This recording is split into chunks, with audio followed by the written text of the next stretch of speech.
आइए बंधुओं, आज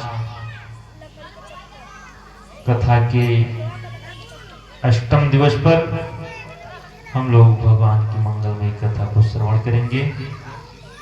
बंधुओं, हम आपके जीवन में बड़े सौभाग्य का समय मिला है।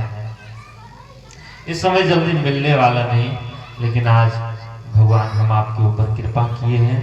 अति हरि कृपा जाहि पर हुई, पाँव दे ये हमारा विश्व। आज भगवान की अति कृपा हुई जो हम आप निर्विघ्न रूप से अष्टम दिवस पर भगवान की मंगलमयी कथा को श्रवण कर रहे हैं। बंधुओं, कल भगवान का विवाह हुआ था। भगवान विवाह करके अयोध्या में आए। विदाई हो गई थी, ये भी बची थी, हो गई थी।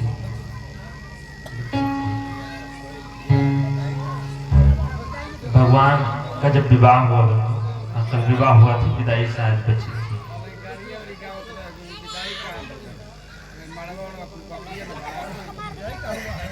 मड़ोड़ो हमें उतने दिनों कहाँ सुनाएंगे। बंधुओं, कल भगवान का जब विवाह हुआ, अच्छा बारात जो थी हम आपको पहले ही बताए हैं कि भगवान की बारात कई दिन तक रुकी रही। धनतेरस के दिन पहुंची थी और बसंत पंचमी को यहाँ से विदाई हुई थी भगवान की। और यहाँ जब भगवान की बारात रुकी रही, रोज दशरथ जी कह रहे हैं कि महाराज अब तो विदाई कर दो। और जनक जी बंधु इतने प्रेम में मग्न है, इतने प्रेम में मग्न है, इतना आदर सत्कार, रोज को अच्छा अच्छा सत्कार कर रहे हैं, इतना सत्कार कर रहे हैं, इतना प्रेम कर रहे हैं कि दशरथ जी उस प्रेम को तोड़ नहीं पाते। जनक जी कहते हैं महाराज बस एक दिन आप और रुक जाओ, एक दिन और रुक जाओ। यही कहते कहते कई दिन तक बीत गए। और बंधु, अच्छा आजकल अगर 3 दिन कोई रुक जाए मेहमान तो कितना सत्कार होगा, पता ही नहीं पता है ना। पता हो तो रुक कर देख लेना। हाँ, बस इतना सोचो कि ये नहीं कह पाएगा कि भैया आप चले जाओ, बाकी सारा कर्म कर डालेगा। एक जगह ऐसे एक मेहमान पहुंचे, रुक गए, कई 3-4 दिन रुक गए। अब वो सोचे मेहमान ऐसे जाने वाले नहीं, मेहमान भी बड़ी बेशर्म, हमारे जैसे रुक गए तो जाने का नाम भी ना ले। मेहमान जाए ना, वो सोचे कैसे जाएंगे। एक दिन अपनी पत्नी से बोला ऐसा करो, ये मेहमान ऐसे जाने वाले नहीं है। पत्नी ने कहा फिर कैसे जाएंगे? बोला हम सुबह तुमको डांटेंगे जोर से और तुम रोने लगना, नाश्ता वगैरह भोजन वगैरह कुछ मत बनाना, पूरे दिन बैठकर रोना, जब भोजन नहीं मिलेगा अपने आप झोला उठा लेंगे। पत्नी ने कहा ठीक सोचे हो। अब सुबह ये दोनों लोग आपस में झगड़ा किए। प्लान तो पहले से तय था, झगड़ा करेंगे। अब जब झगड़ा किए, पति जोर से डांटा, पत्नी लगी रोने। मेहमान देखे घर में झगड़ा झंझट चल रहा है। मेहमान बेचारे भी थोड़ी देर देखे, जब कुछ भोजन प्रसाद बना नहीं तो अपना झोला वोला फेंक के बाबू तो हम भी चलते हैं। मेहमान बोले रे महाराज हम तो सोचे थे 2-4 दिन और रहते, लेकिन अब क्या बताएं, घर में खटपट होती रहती। चलो फिर कभी आना, फिर और सत्कार बढ़िया अच्छे से करेंगे। अब यहाँ घर में झगड़ा झंझट के बीच में आदर सत्कार हो नहीं पाता, आपका क्या करें, हम तो बहुत परेशान। मेहमान ने खाने में कोई बात नहीं। अब यहाँ से जब वो विदा लेकर बाहर निकले, पहुंचा पत्नी, अरे देवी देवी तुम क्यों रो रही हो? हम तुमको ऐसे थोड़ा डांटे थे, हम तो झूठे डांट दिए थे। तब तक वो भी आंसू आंसू पहुंच, अरे हम ऐसे थोड़ो रो रहे थे, हम झूठे रो रहे थे। तब तक खिड़की से मेहमान सुन लिए, मेहमान लौट आए, भैया हम ऐसे थोड़ो चले गए, हम तो झूठे चले गए थे। तो बंधुओं, आजकल ऐसे आदर सत्कार भी होने लगता है। लेकिन कहा बेटा तुम लोगों की बात नहीं खत्म होगी। हे बालक, आप लोग बात मत करो, बोली इस राघव सरकार की जय हो। लेकिन बंधु जनक जी ऐसे सम्मान नहीं करते थे। जनक जी बड़े भाव से, बहुत प्रेम से करते, इतना प्रेम से कि दशरथ जी की पूरी बारात रुकी रह गई। दशरथ जी रोज विदा मांग रहे हैं, जनक जी कह रहे हैं महाराज बस एक दिन और। दशरथ जी सोचे हमसे जाने का नाम तो लेंगे नहीं, अब हम कैसे जाएं। गए हैं विश्वामित्र जी से कहे गुरुदेव आप ही कुछ करो जिससे विदाई हो जाए। विश्वामित्र जी सतानंद को लिए, वशिष्ठ जी को लेकर जनक जी के पास गए। जनक जी से कहने लगे राजन एक काम करो, अयोध्या भी बहुत दिन से अनाथ है, सब लोग छोड़कर चले आए हैं, वहां रानियां भी सब रास्ता देख रही होंगी, अब यहाँ से सुबह विदाई करा दो। जनक जी के आंखों में आंसू आ गए थे, महाराज अब अगर आप कह रहे हो तो फिर कल सुबह करा देंगे। और यहाँ बंधु जो ही जनक जी ने कहा कल सुबह विदाई हो जाएगी, सारे जनकपुर में खबर फैल गई कि सुबह बारात चली जाएगी। एक दूसरे के घर जाकर कहने लगे भैया कुछ सुना आपने? बोले क्या भैया? बोले अरे सुबह विदाई हो जाएगी बारात की। बोले हाँ सुना हमने भी है भैया। और जनकपुरवासी इतने दुखी हो गए कि जिनके यहाँ भोजन बना था बना का बना रखा रहेगा, भोजन भी नहीं किए, सब पूरी रात हो गई। और यहाँ जब सुबह हुई भगवान को दशरथ जी भेजे कि जाओ कम से कम मैया से आशीर्वाद तो ले आओ। भगवान गए हैं सुनैना मैया के पास और कहने लगे मैया राव अवधपुर चाहत सिधाए, विदा होने हम यहाँ पठाए। हमको विदा होने के लिए यहाँ भेजे। माता सुनैना के आंखों में आंसू आ गए। सुनैना जी लगी रोने। राम जी ने कहा मैया रोने का समय नहीं है। मुदित मातु मन आय सुधी हूँ, अब तुम प्रसन्न मन से आज्ञा दे दो। बालक जानी करब नित नीरु, अपना बालक समझकर हमारे ऊपर प्रेम बरसाए। और यहाँ से सखियां डोली लेकर आई हैं। माता श्री जानकी को उनका श्रृंगार करके डोली में बिठा कर लेकर आई। जो ही डोली आंगन में पहुंची, एक सखी गई सुनैना मैया से बोली मैया कम से कम बेटी को चलो आशीर्वाद तो दे दो, बेटी की विदाई होने जा रही है। जो ही माता सुनैना सुनी कि बेटी की विदाई होने जा रही है, माता सुनैना पछाड़ खाकर गिर पड़ी। सखियां संभाल कर उठाई मैया अधीर होने का समय नहीं, चलो आशीर्वाद दे दो, विदाई होने जा रही है। मैया को लेकर आई है। मैया बहुत रो रही है हृदय से लगाकर। और माता यहाँ समझा रही है, संस्कार दे रही है कि बेटी वहां जाना तो मात पिता गुरु सेवा करे हो। मात पिता गुरु सेवा करे हो, पति रुख लखी आय सुवन सरे हो। पति लखी रूप आसरे हो करे हो। माता सुनैना आशीर्वाद क्या दी कि बेटी मात पिता गुरु सेवा करो। जाना तो आप माता पिता गुरु की सेवा करना। और पति रुख लखी आयस सरो, राम जी बड़े ही संकोची स्वभाव के हैं, वो आपसे कभी कुछ कहेंगे नहीं, उनके रुख को देखकर ही उनके अनुसार कार्य करते रहना।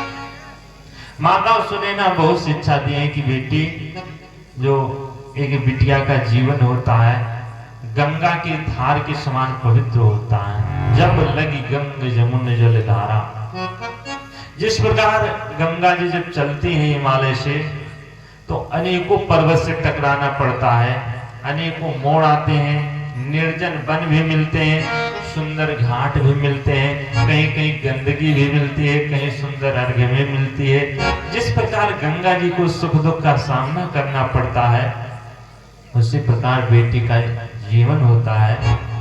उसके जीवन में भी सुख दुख बड़े बड़े आया करते हैं। तो तुम्हारे ऊपर जितने दुख पड़ेंगे बेटी, तुम घर में बैठकर रो लेना एक कोने में, लेकिन कभी पड़ोसी से जाकर मत लेना। तो दो माताएं जब संस्कार देकर भेजती हैं तो बिटिया घर में सुखी रहती है।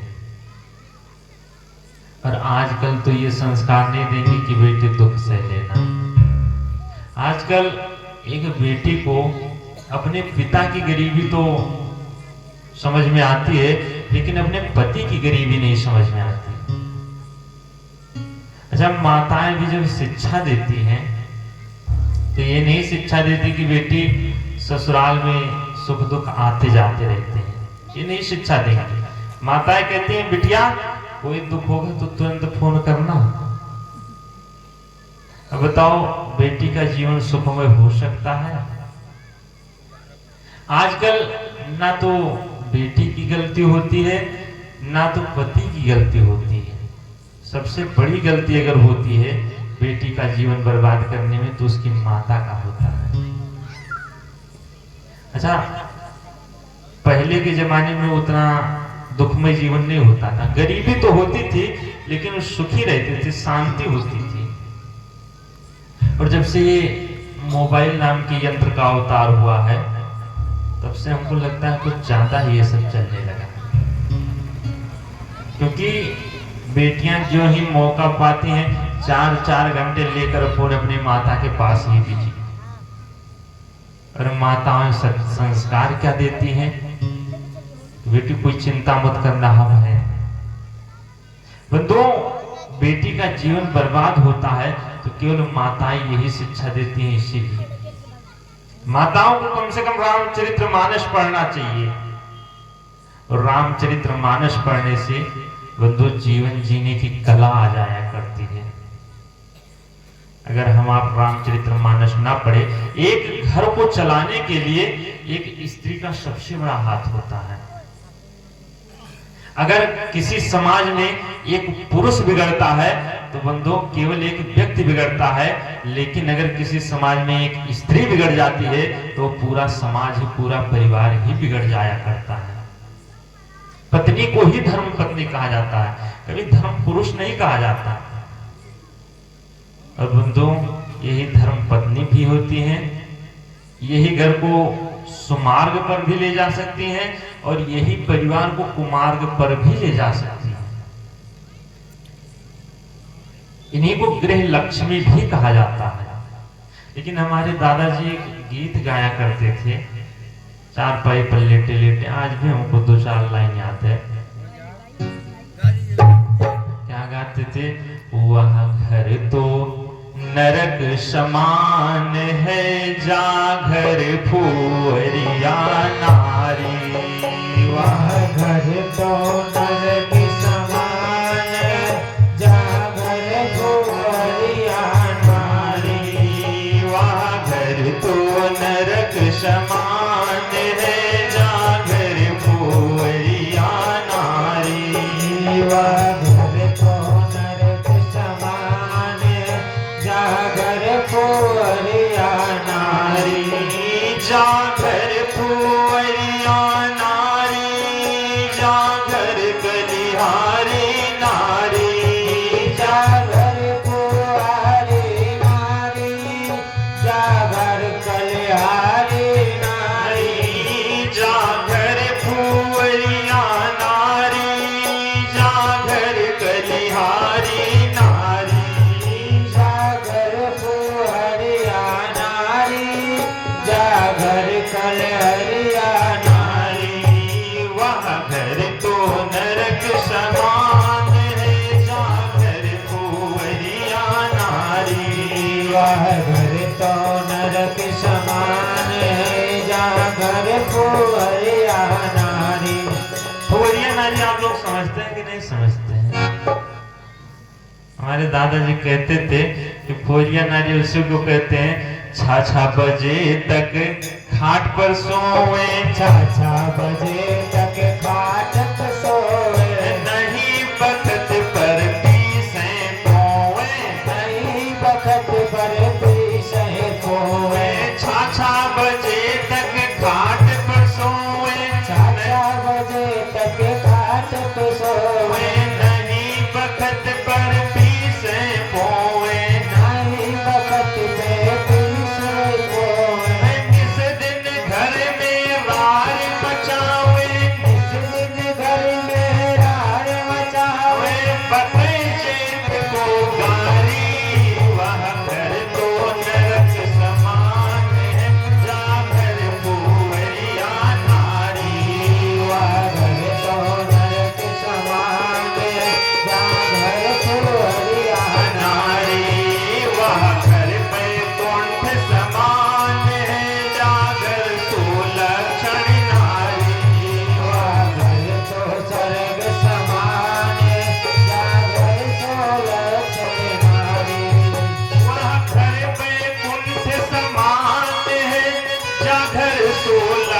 घर को नरक भी बना देते हैं और माताएं ही घर को वैकुंठ भी बना सकती हैं। जो 6-6 बजे तक खाट पर सोए, निस दिन घर में रार मचावे, बके जेठ को गारी, वह घर तो नरक समान है, जाघर बलिहारी नारी। और सुलक्षणी नारी किसको कहते हैं? कहते हैं सास ससुर की सेवा करती, सास ससुर की सेवा करती, सास ससुर की सेवा करती, सास ससुर की सेवा करती, पति की आज्ञा का पालन करती, पति कृपाल बावन करती, करती सत्य विधान है जो सबको लगती प्यारी, भुवरिया नारी जो लगती सबको प्यारी, वही घर तो स्वर्ग समान है, जो घर कल्याणी।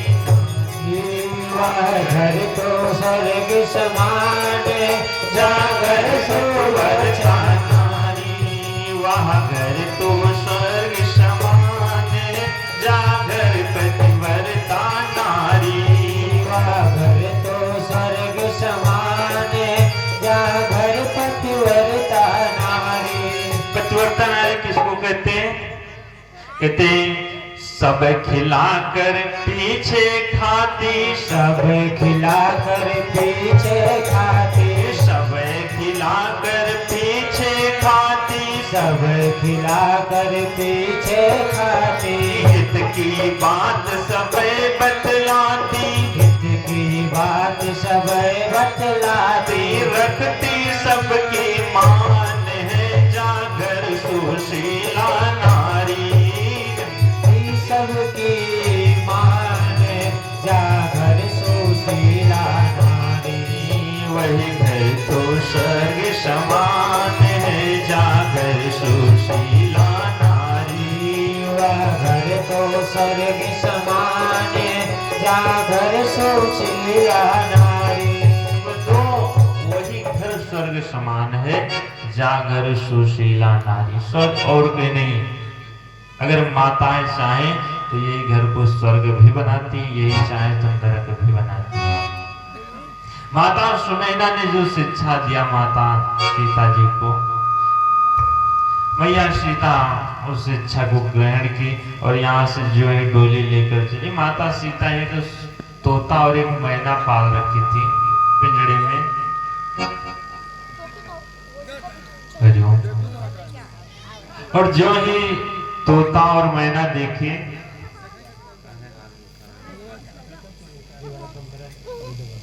दोनों देखे कि माता सुनैना की डोली जा रही है, तुरंत वहां से दोनों लगे रोने, सीता सीता पुकारने लगी। माता सुनैना गई, पक्षियों का पिंजरा लेकर आई और कहने लगी, बिटिया हम तो तुम्हारे बिना किसी प्रकार जीवित रह जाएंगे, लेकिन ये पक्षी तुम्हारे बगैर प्राण त्याग देंगे, इसलिए इनको लेकर तुम अयोध्या जाओ। और डोली में पिंजड़े को रख दी माता सुनैना।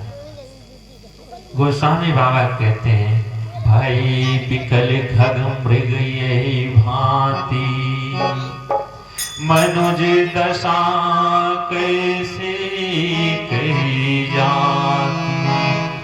जब पक्षी इतने व्याकुल हो गए, प्राण त्याग रहे हैं, तो हम मनुष्यों की दशा क्या कही जा सकती है। बंधुओं, बेटी किसी एक पिता की नहीं होती, एक परिवार की नहीं होती, बेटी होती पूरे समाज की हुआ करती है। बंधुओं, आजकल तो लोग बेटी को चाहते ही नहीं है। कितनी बेटियां जन्म लेने से पहले ही मार दी जाती हैं। अगर किसी से पूछा जाए कम से कम बेटी हो गई फिर क्यों परेशान हो, कहेंगे अरे बेटा नहीं है। बेटा क्या करोगे? अरे बेटा रहेगा तो कम से कम मरने के बाद पानी तो देगा, हमारा नाम तो चलाएगा। एक बात बताओ बंधु, बेटा नाम चलाता है कि मिटाता है? बेटा रहता है, जो ही आपकी मृत्यु होती है तो नाम चलाने वाला नहीं, तुरंत लेकर एप्लीकेशन पहुंच जाएगा, तहसील कहेगा हमारे पिता का नाम मिटाओ, हमारा नाम लिखो, जितनी संपत्ति है सब में हमारा नाम लिखो। बताओ नाम मिटाया कि चलाया? लोग कहते हैं महाराज मरने के बाद पानी देगा। बंधु, मरने के बाद बेटा पानी दे या ना दे इसकी कोई गारंटी नहीं, लेकिन अगर बेटी है तो आपको जीते जी पानी अवश्य दे दिया करेगी। और बंधु, उसी समय जनक जी पहुंचे। बंधु समेत जनक तब आए। जनक जी अपने भाइयों समेत आए और प्रेम मगिलोचन जले छाए। आज प्रेम में इतने व्याकुल जनक जी लगे रोने, आंखों में आंसू आ गए जनक जी की। गोस्वामी बाबा कहते हैं शीय बिलो की धीरता भागी, रहे कहावत परम विरागी। सीता जी को देखकर आज जनक जी का धैर्य टूट गया।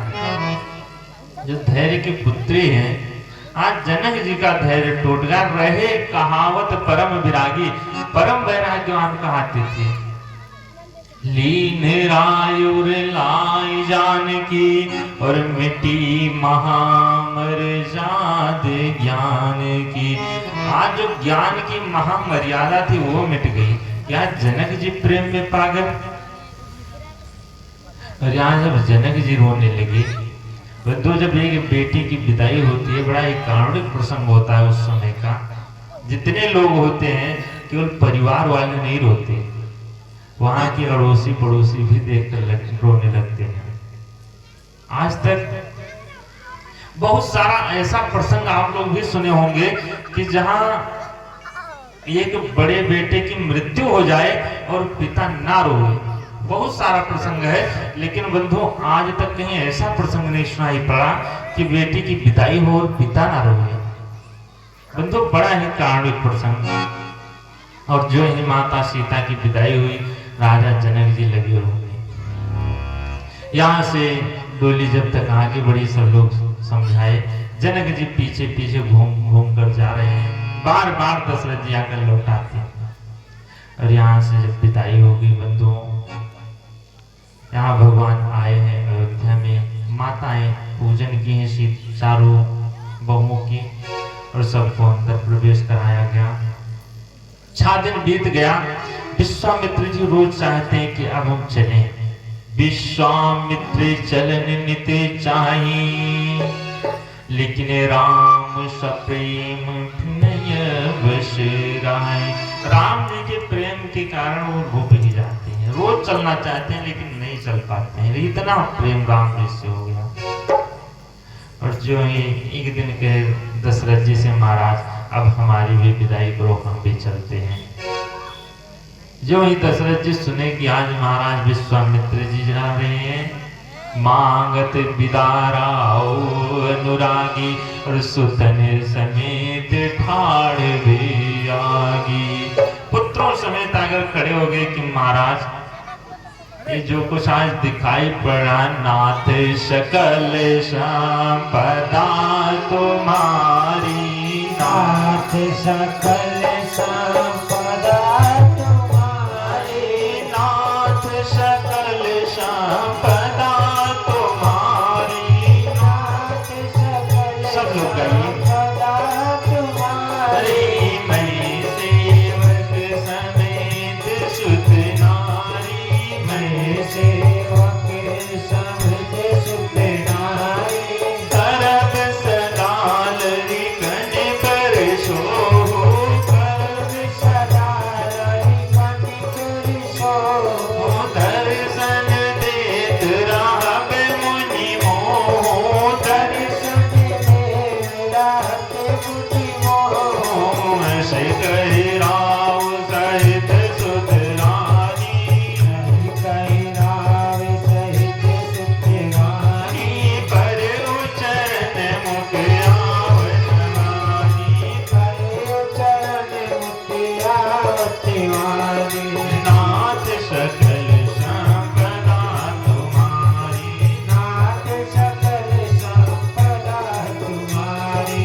दशरथ जी कहने लगे नाथ सकल संपदा तुम्हारी, ये सब संपदा हमारी नहीं आपकी है। और मैं सेवक समेत सुत नारी, मैं तो बाल बच्चों समेत आपका सेवक हूँ। और गुरुदेव जब तक आप हम हैं तब तक करब सदा लरिकन पर छो, हमेशा बच्चों पर दया करते रहना। और जब तक मैं हूं तब तक आते जाते रहना। दर्शन दे तेरा मुनि में हूं। इतना कहकर चरणों पर गिर पड़े। बंधुओं, अगर कोई आपके ऊपर थोड़ा भी उपकार कर दे, थोड़ा भी कर दे, तो उसको जीवन भर नहीं भूलना चाहिए। लेकर गए हैं विश्वामित्र जी, विवाह कराए हैं।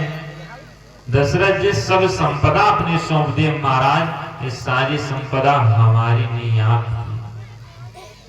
और गोस्वामी बाबा कहते हैं, आए ब्याहि राम जब हृते बसई आनंद अवधि सब तब से।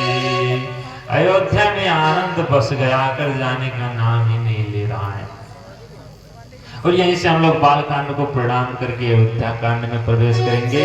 अयोध्या कांड की प्रथम चौपाई बड़ी सुंदर चौपाई। तो किसी के बेटे का अगर विवाह हो तो अखंड रामचरितमानस का पाठ कराएं, और उसमें जो संपुट होता है अयोध्या कांड की पहली चौपाई का लगाकर कराना चाहिए। इससे घर में हमेशा आनंद की बरसात होती रहती है। वो स्वामी बाबा कहते हैं, जब ते राम ब्याहि घर आए, जब ते राम ब्याहि घर आए, नित नव मंगल मोद बधाई, नित नव मंगल मोद बधाई। हो जब ते राम ब्याहि घर आए, जब ते सब लोग गाइए। ब्याहि घर आए, नित नव मंगल मोद बधाई, नित नव मंगल मोद बनाए। भुवन चारि दस भोगर भारी, भुवन चारि दस भोगर भारी। सुकृत मेघ बरसहि सुख बारी, सुकृत मेघ बरसहि सुख बारी। जब ते राम ब्याहि घर आए, जब ते राम ब्याहि घर आए, जब ते राम ब्याहि घर आए, नित नव मंगल मोद बधाए। रोज नए नए उत्सव होते रहे अयोध्या में, उत्सवों की धूम मची हुई है। और बंधुओं, जिस समाज में रोज नए नए उत्सव होते रहते हैं वह समाज बड़ा ही दयालु हो जाता है। और अगर जिस समाज में उत्सव नहीं होते हैं वह समाज बड़ा ही क्रूर हो जाता है, उस समाज में प्रेम नहीं रह जाता। इसीलिए हम आपके यहाँ तो आए दिन नए नए उत्सव होते रहते हैं। अगर कुछ नहीं होता तो माताएं वैसे ही कोई ना कोई उत्सव, आज कढ़ाई माता रानी को कढ़ाई चढ़ाना है तो कल सम्मत मैया को कढ़ाई चढ़ाना है, माताएं वैसे ही कोई ना कोई उत्सव बना लिया करती हैं, क्योंकि माताएं बड़ी दयालु होती हैं। तो बंधु, उत्सवों की धूम मची रहती है हिंदू धर्म में तो वैसे ही। और यहाँ जब राम जी का विवाह हुआ तो रोज नए नए उत्सव। हमारे यहाँ विवाह होकर आता है तब भी कई दिन तक उत्सव चलता रहता है। भगवान आए तो कई दिन तक चलता रहा। रिद्धि सिद्धि संपत्ति नदी सुहाई, रिद्धियां सिद्धियां संपत्तियों की नदियां बह बह कर आने लगी वहां से, देवलोक से, क्योंकि सारे देवता अयोध्या से जाने का नाम ही नहीं ले रहे हैं। राजा दशरथ जी भी उसी उत्सव में मस्त है। बहुत दिन तक कोई बैठक हुई नहीं।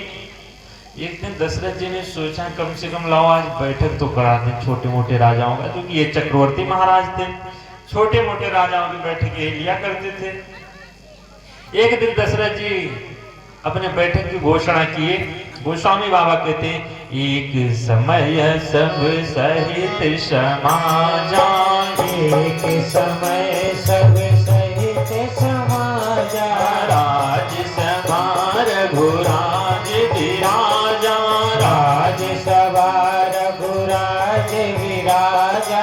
सकल सुकृत मूर्ति नर नाहो, सकल सुकृत मूर्ति नर नाहो। राम सुजस सुनियति उचार,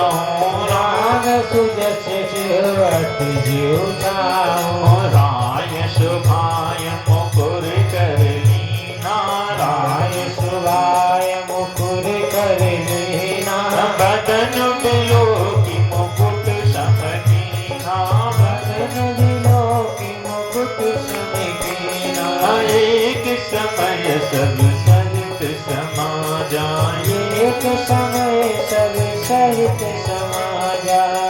एक समय सब सहित समाजा। एक बार पूरे समाज से राज सभा रघुराज विराजा। राजगद्दी पर दशरथ जी बैठे हुए थे। ऐसा लगा मानो सकल सुकृत मूर्ति नरिनाओ, लग रहा था मानो साक्षात पुण्य कर्म आकर ही बैठ गए हो। और जो ही दशरथ जी बैठे, इतने धर्मात्मा सब देखे जब दशरथ जी को, तो दशरथ जी का बखान नहीं किए कोई। राम सुजस सुनियति ही उछाओ, राम जी का सुयस सब लोग कहने लगे। दशरथ जी ने सोचा ऐसा आज हमारी बेटी का सुयस।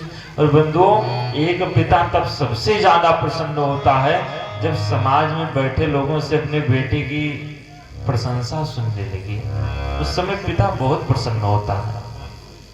और एक पिता दुखी भी तब होता है जब समाज के लोगों से बेटे की आलोचना सुनने लगी। उसका घर से निकलने का मन नहीं करता। दशरथ जी आज जब सुने हैं तो दशरथ जी अति प्रसन्न। राय शुभाय मुकुर कर लीना, दशरथ जी का स्वभाव था शीशा देखने का।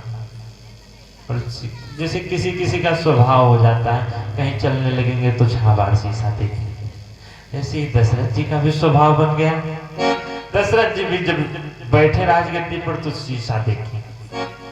शीशा देखने का मतलब ये है बंधुओं, कम से कम अपने अंदर झांक कर तो देखो कि हम जहां बैठे हैं क्या हम उस योग्य हैं भी कि केवल बैठे ही। और अगर अंदर झांक कर देखो, उस योग्य अगर नहीं हो तो अपनी क्वालिटी थोड़ा बढ़ा दो, उस योग्य बन जाओ। दशरथ जी शीशा लेकर जब चेहरा देखे तो देखे कि हमारा तो मुकुट टेढ़ा हो गया। मुकुट टेढ़ा होने के मतलब अशुभ का संकेत। दशरथ जी पुनः सीधा करने लगे। और जब सीधा करने लगे तो देखने लगे कि श्रवणी समीप भई श्रित कीशा, कान के पास के बाल सफेद हो गए। अच्छा, दशरथ जी के ही नहीं, हम सबके हो जाया करते हैं बुढ़ापे में। अब तो खैर जवानी में भी होने लगी, लेकिन पहले के जमाने में ऐसा नहीं था। पहले बुढ़ापे में ही होते थे। बंधुओं, कान के पास के बाल सफेद होते क्यों हैं? क्योंकि कोई अगर जरूरी बात करनी होती तो उसको कान में ही कहा जाता है। और ये जो बाल है कान के, ये हम आपको जरूरी बात कहते हैं कि भैया जब हम बाल थे तो तुम भी बाल थे, जब हम रंग बिरंगे थे तो तुम भी रंग बिरंगे दुनिया में घूमे। अब हम सफेद हो गए, सात्विक हो गए, तो तुम भी अब सात्विक हो जाओ। कम से कम अब फिल्मी गाने सुनने के बजाय अब तो भगवान का भजन सुन लिया करो। कम से कम अब तो इधर उधर मॉल में, मार्केट में जाने से अच्छा है कम से कम अब तो तीर्थों पर जाना शुरू कर दो। कान के बाल हम आपको संकेत देते हैं कि बुढ़ापा आ गया। लेकिन बंधुओं, जब भगवान ऊपर से संकेत देते हैं, बाल सफेद करते हैं, तो हम आप संकेत मानने वाले नहीं। हम आप तो ले आएंगे 10-12 रुपए का गोदरेज लगा लेंगे, महाराज अभी और चलने दो रंग बिरंगे। बंधुओं, भगवान नोटिस भेजते हैं, हम आप नोटिस को वापस कर देते हैं। भगवान दूसरी नोटिस भेजेंगे, आंखें कमजोर कर देंगे। भैया अब तो कम से कम इधर उधर संसार देखना बंद करो, अब तो भगवान की मोहनी मूर्ति का दर्शन करो। हम आप कहेंगे नहीं महाराज चश्मा लगा लेंगे, नहीं अभी और देख ले कुछ दिन। हम आपका मन संसार से भरने वाला नहीं। भगवान कान भी बंद कर देते हैं, कम से कम अब तो भगवान का भजन करो। हम आप मशीन भी चल गई है, 12,000 रुपए की लागत लगा लेंगे, महाराज कुछ दिन और सुन लेने दो। लेकिन बंधुओं, अगर हम आप कोर्ट से बार बार नोटिस आए और अगर नोटिस को वापस कर दिया करेंगे तो बंधुओं क्या दशा होती है? गैर जमानती वारंट आ जाएगा और पुलिस आएगी, पकड़ कर लेकर चली जाएगी।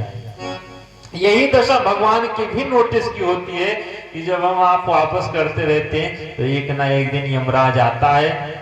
एक संत बड़ा अच्छा पद गाते हैं, हाकिम आया हवलदार छोड़ नगरी। हाकिम आया हवलदार छोड़ नगरी।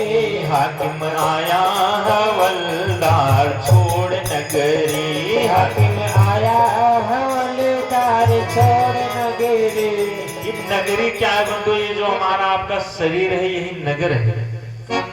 और जब यमराज आते हैं तो हाकिम आया हवलदार छोड़ नगरी। हाकिम आया हवलदार छोड़ नगरी। छोड़ नगरी रे हंसा छोड़ नगरी। छोड़ नगरी रे हंसा छोड़ नगरी। हाकिम आया हवलदार छोड़ नगरी। हाकिम आया हवलदार छोड़ नगरी। जम का दूत लेने जब आया, जम का दूत लेने जब आया। जम का दूत लेने जब आया। जम का दूत लेने जब आया। हंसा छुपे कोठरी कोठरी। हंसा छुपे कोठरी कोठरी। हंसा छुपे कोठरी कोठरी। हंसा छुपे कोठरी कोठरी। हाकिम आया हवलदार छोड़ नगरी। हाकिम आया हवलदार छोड़ नगरी। हाकिम आया हवलदार छोड़ नगरी। हाकिम आया हवलदार छोड़ नगरी। ते बंधु जो जीव है, जीव क्या कहता है? जीव कहता है महाराज अभी रुक जाओ, दो घड़ी ठहरो यमराजा। दो घड़ी ठहरो यमराजा। दो घड़ी ठहरो यमराजा। दो घड़ी ठहरो यमराजा। माया पड़ी बिखरी बिखरी। माया पड़ी बिखरी बिखरी। हाकिम आया हवलदार छोड़ नगरी। हाकिम आया हवलदार छोड़ नगरी। हाकिम आया हवलदार छोड़ नगरी। हाकिम आया हवलदार छोड़ नगरी। यमराज कहते हैं भैया माया अभी तक बिखरी पड़ी है कि अभी तक तुम इकट्ठा नहीं कर पाए, पूरा जीवन बीत गया। जीव कहता है महाराज हमको क्या पता था, मैं जानियो काया संग चलेगी। मैं जानो काया संग चलेगी। मैं जानियो काया संग चलेगी। मैं जानियो काया संग चलेगी। जोड़ धरती दमड़ी दमड़ी। जोड़ धरती दमड़ी दमड़ी। हाकिम आया हवलदार छोड़ नगरी। हाकिम आया हवलदार छोड़ नगरी। हाकिम आया हवलदार छोड़ नगरी। हाकिम आया हवलदार छोड़ नगरी। यमराज क्या कहते हैं? यमराज कहते हैं भैया ऐसी मार पड़ेगी तेरे तने पर। ऐसी मार पड़ेगी तेरे तने पर। ऐसी मार पड़ेगी तेरे तने पर। ऐसी मार पड़ेगी तेरे तने पर। उधड़ जाए चमड़ी चमड़ी। उधर जाए चमड़ी चमड़ी। तेरी उधर जाए चमड़ी चमड़ी। तेरी उधर जाए चमड़ी चमड़ी। हाकिम आया हवलदार छोड़ नगरी। हाकिम आया हवलदार छोड़ नगरी। हाकिम आया हवलदार छोड़ नगरी। हाकिम आया हवलदार छोड़ नगरी। तुलसीदास भजो मेरे राघव। तुलसीदास भजो मेरे राघव। तुलसीदास भजो मेरे राघव। तुलसीदास भजो मेरे राघव। हरि भजन काया सुधरी। हरि भजन का आस धरे, तेरी हरि भजन का आस धरी, तेरे हरि भजन का आस धरे। हाकिम आया हवलदार छोड़ नगरी, हाकिम आया हवलदार छोड़ नगरी, हाकिम आया हवलदार छोड़ नगरी, हाकिम आया हवलदार छोड़ नगरी। पुलिस राघव सरकार की जय हो। और बंदो एक ना एक दिन हाकिम आएगा और ये नगर छोड़ना ही पड़ेगा। इसीलिए कहा जाता है कि भगवान के दरबार में जाने के लिए पहले से ही तैयारी बना लो। बंदो एक ना एक दिन ये नगर छोड़कर हम आपको जाना ही है। अच्छा, कितने लोग तैयारी पहले से बना लेते हैं? कोई बनाना शुरू किए? कुछ नहीं, सब तैयारी बनाए हो। बंदो कहीं जाना हो, 3 दिन के लिए हम आपको जाना रहता है तो 30 साड़ी रख लेंगे। हाँ, कि एक दिन पहन लेंगे, उसको दूसरे दिन कैसे पहनेंगे वही साड़ी बार बार। अच्छा, कहीं जाने के लिए हम आप 3 दिन के लिए जाना हो तो 10 दिन पहले से तैयारी। और जहां हमेशा के लिए जाना है बंधु, वहां के लिए कोई तैयारी है? कोई सोचते हैं कि हमको कहीं जाना भी है? सब लोग सोचते हैं पड़सिया वाले कि हमको जाना ही नहीं है। लेकिन बंधु, आज तक कोई रुका नहीं है। ये जो मनुष्य का जीवन है एक सफर है और इस सफर से एक ना एक दिन निकल जाना है। तो बंधु, अगर सफर में आए हो तो जाने की चिंता होनी चाहिए। आज तक कोई नहीं बचा कि ना गया हो। जाने की चिंता करनी चाहिए, उसके लिए तैयारी पहले से ही बना लेना चाहिए कि हम वहां जाएंगे तो खाएंगे क्या, पिएंगे क्या, कैसे रहेंगे। बंधु, ये सब दाल चावल घी रोटी ये सब वहां नहीं चलने वाला। वहां तो केवल जितना भजन किए हो उसी का हिसाब मिलेगा, अन्यथा भूखे मरते रहोगे। इसीलिए वहां जाना है तो तैयारी बनानी चाहिए, चिंता होनी चाहिए कि हम जाएंगे तो क्या दिखाएंगे भगवान को। भाई, भगवान ने हम आपको शरीर इतना सुंदर दे दिया है, इतना स्वस्थ शरीर दिया है कि इस शरीर की कीमत कोई कभी नहीं दे सकता। कि कोई दे सकता है? अगर भगवान 2 आंख दे दे फ्री में, बिल्कुल फ्री दे दिए, अगर कोई के 5 लाख दे रहे हैं, 1 आंख दे दो, 1 से काम चला लो, बताओ कोई देने वाला है? बताओ, जिसकी 1 आंख 5 लाख की भगवान ने दे दिया। हम आप कभी भगवान को याद किए कि धन्य है प्रभु, इतना महंगा महंगा सामान हमको दे दिए हो? कभी धन्यवाद दिए आप? अगर कोई अभी एक कलम दे दे दस्तखत करने के लिए, उसको कहते हो भैया थैंक यू थैंक यू? बताओ कहते हो कि नहीं कहते हो? भगवान ने इतना कीमती सामान दे दिया, कभी तो बोल दिया करो उसको। लेकिन बंदो, हम आपको चिंता ही नहीं जाने की।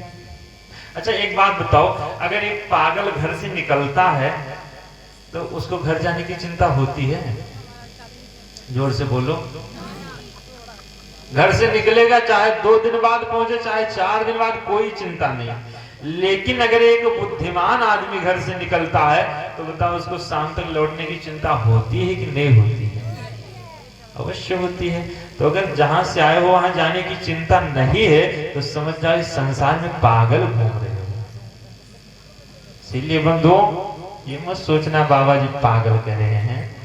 लेकिन जो सिद्धांत कह रहा है, इस संसार में अगर भगवान का भजन नहीं किए, माया में ही लिपटे रहे, तो समझ जाओ वो जीव पागल ही है। और यहां से दशरथ जी ने सोचा, अब तो कम से कम अपना जितना संपत्ति है, जितना धर्म कर्म है, सब भगवान को समर्पित करके भगवान का ही भजन शुरू कर दे। दशरथ जी के मन में यहाँ विचार उरियानी, नृप सुदिन सुअवसर पाई। यो ही देखिए, सुंदर समय है, निकल चले। प्रेम पुलकितन मुदित मने, गोरहि सुनायो जाए। बड़े प्रसन्न होकर दौड़ते दौड़ते नाचते नाचते पहुंच गए गुरु जी के पास। किसी और से नहीं सलाह लिए। 3 पत्नियां थी। यहाँ तो आजकल सबकी एक ही रहती है, उससे भी बिना सलाह लिए नहीं निकलेंगे कि जाए कथा सुनने। अगर वो कह दी कि जाओ तब तो चले आएंगे, अगर वो कह दी अरे इतना काम दरवाजे पर पड़ा है तुमको कथा कथा लगी है, आने वाले नहीं। बिना सलाह लिए कथा में भी नहीं आना। लेकिन बंधुओं, अगर भगवान की तरफ बढ़ना है तो किसी से सलाह नहीं लेना चाहिए। अगर सलाह लेना है तो किसी संत सदगुरु से ही लेना चाहिए। अगर आप संसारी से सलाह लोगे तो कभी कथा के लिए आपको नहीं प्रेरित करेगा, वो तो आपको संसार में ही फंसा देगा। कभी संसारी से भजन का मन बन जाए, कथा का मन बन जाए, भगवान को पाने का मन बन जाए तो किसी संत के पास जाना चाहिए, संसार के पास नहीं जाना चाहिए। अन्यथा संसार के पास जाओगे, उससे अगर विचार लोगे तो कभी भजन की तरफ नहीं कहेगा आपको। दशरथ जी ना तो अपने मंत्रिमंडल से पूछे, ना तो बच्चों से पूछे, ना तो पत्नियों से पूछे। प्रेम पुलक तन मुदित मने गुरहि सुनायो जाए। तुरंत सीधा पहुंचे गुरु जी के पास और कहने लगे महाराज, राम सबहि प्रिय जेहि विधि मोहि। राम जी जिस प्रकार हमको प्रिय है उसी प्रकार सबको प्रिय है। और यहाँ तक कि बैरी राम बड़ाई करे, जो हमारे दुश्मन है वो भी राम जी की बड़ाई करते हैं। अगर आपकी आज्ञा हो तो राम जी को राजपाट देकर और हम भजन करने चले जाएं। वशिष्ठ जी ने कहा राजन तो इसके लिए पूछना क्या है, जाओ फिर। दशरथ जी ने कहा गुरुदेव कोई शुभ दिन शुभ मुहूर्त तो बताओ। वशिष्ठ जी जब पत्रा खोले तो देखे मुहूर्त तो गड़बड़ है। अच्छा, जो अच्छे ज्योतिष सोच रहे हैं कोई गड़बड़ काम होने वाला होता है उसको गोल मटोल बात बता देंगे, ये नहीं बताएंगे गड़बड़ है, क्योंकि अगर गड़बड़ होना है तो होगा ही। वशिष्ठ जी देखे मुहूर्त तो गड़बड़ है। वशिष्ठ जी ने कहा राजन आप मुहूर्त क्यों पूछ रहे हो, इतना सुंदर मन में काम बसा है। सुदिन सुमंगल तबहि जब राम होहि जुगराज। वही दिन वही समय शुभ है जब राम जी को राजा बना दो।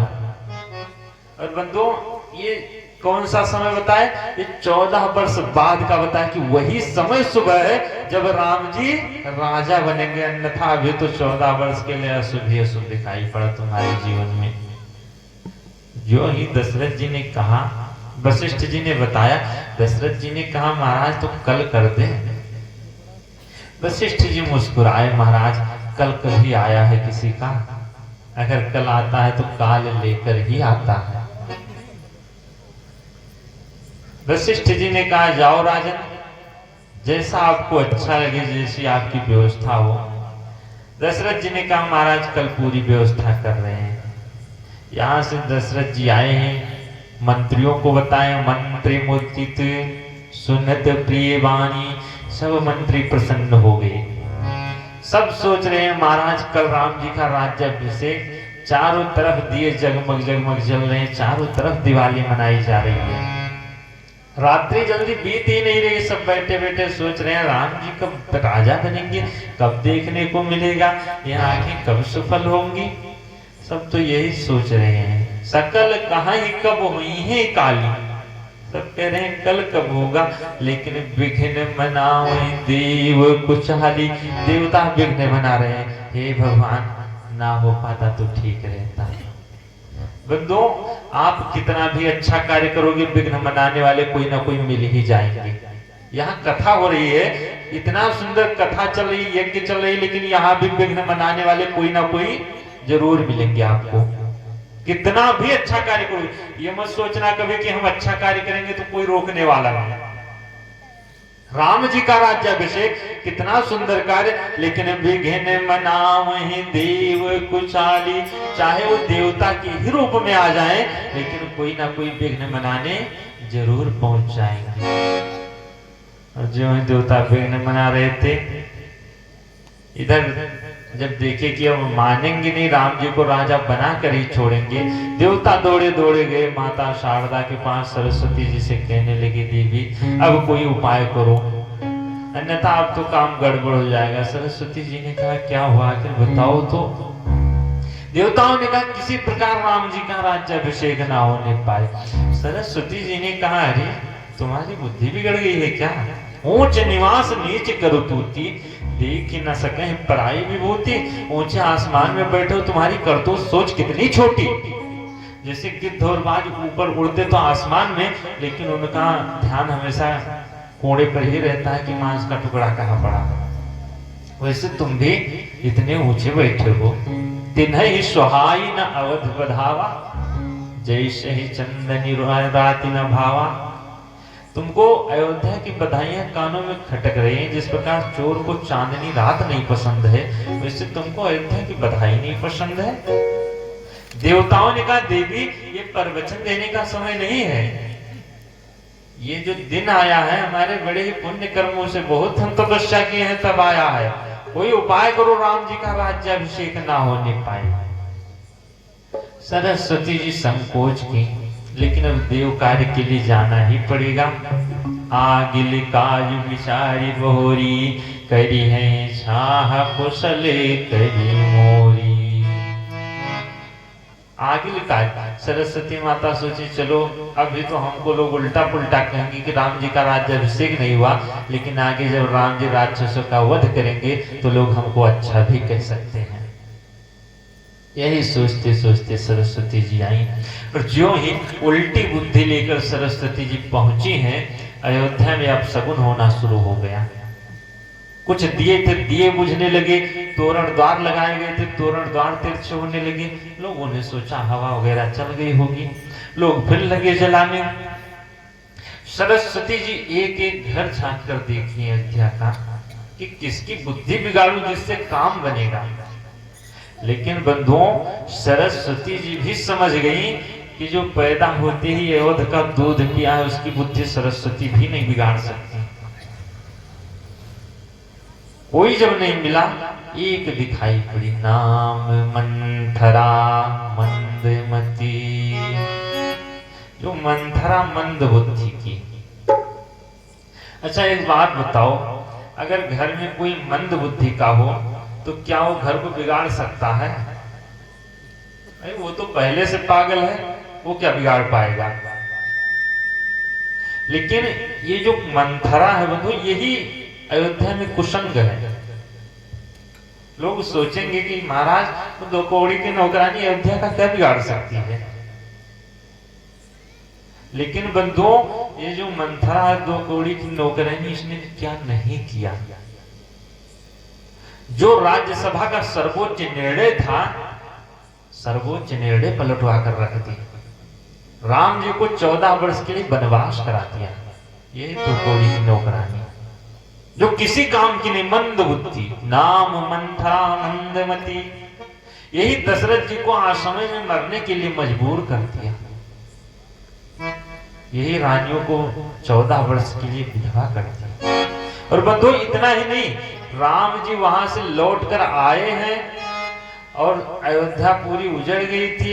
राम जी आए, उसके बाद अपने सिंहासन पर बैठे, और ये जो मंथरा है ये अयोध्या में थी, अयोध्या में है और अयोध्या में ही रह गई। इसका कोई कुछ बिगाड़ भी नहीं पाया। बंधुओं, कहते हैं अगर जीवन में छोटा सा कुसंग आ जाता है तो जीवन को बिगाड़ कर रख देता है। इसीलिए लोग सोचते हैं अरे छोटा सा कुसंग है, चलो एक आध दिन थोड़ा सा पी ले, क्या घट जाएगा। लेकिन बंधु, छोटा सा कुसंग अगर आ गया जीवन में तो जीवन को बिगाड़ देता, जीवन चलने वाला नहीं।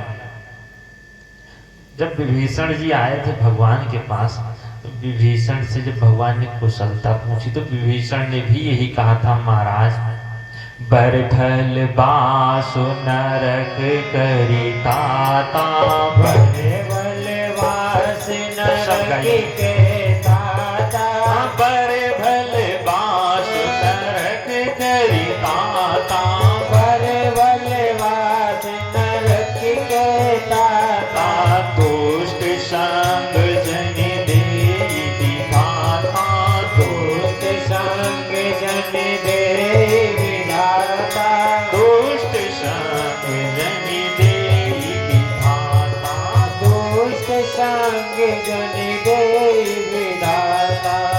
विभीषण जी ने कहा महाराज आप हमको नरक दे दीजिए, बल भल बास नरक कर ताता, लेकिन दुष्ट संग जन दे विधाता, आप हमको कुसंग मत दीजिए, दुष्टों का संग इतना बुरा होता है। और यही जो मंथरा है बंधुओं, सरस्वती जी आई इसी की बुद्धि बिगाड़ी, और यही गई कैकेयी जी की बुद्धि बिगाड़ी।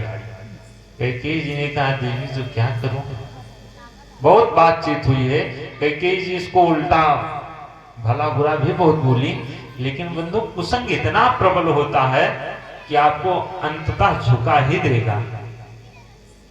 कैकेयी जी के जैसा बुद्धिमान उस राज्य में कोई नहीं था। यहां तक कि दशरथ जी अगर चलते थे कहीं तो कैकेयी जी को लेकर ही जाते थे कि हमारी बुद्धि ना काम करे तो कैकेयी जी रहेंगी, कुछ बिगड़ने वाला नहीं है। युद्ध करने जाते थे फिर भी कैकेयी को साथ लेकर जाते थे, इतनी बुद्धिमान। लेकिन ये जो कुसंग है बंधुओं, कितने भी बड़े बुद्धिमान हो जाओ, अगर कुसंग आ गया तो जीवन बचने वाला नहीं है। कैकेयी जी को कनक भवन से निकालकर कोप भवन में भेज दिया, जाओ तुम कोप भवन में बैठी रहो। कैकेयी जी को मखमल के गद्दे से उठाकर लेकर गई, मोटे कपड़े पर जमीन पर लिटा दिया। बंधुओं जो ये कैकेयी जी कोप भवन में पहुंची, दशरथ जी आए, देखे कैकेयी जी का भवन तो सोना लगा।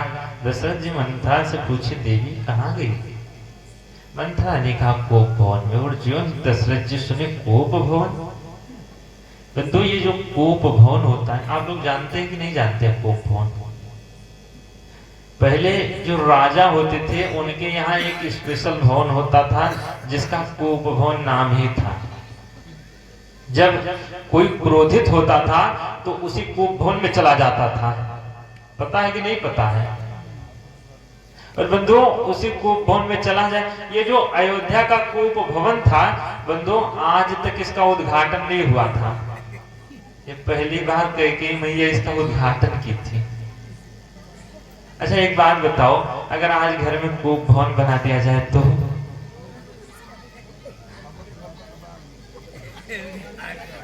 अच्छा किसके घर में नहीं है बंधु?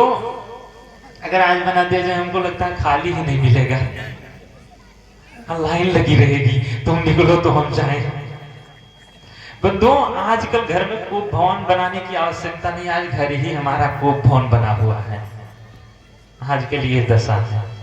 लेकिन अयोध्या में जो है कैकेयी पहुंची है, दशरथ जी बड़ी परेशान गए। रानी से कही देवी तुमको नहीं पता इतना सुंदर समय, राम जी का राज्याभिषेक होने जा रहा है।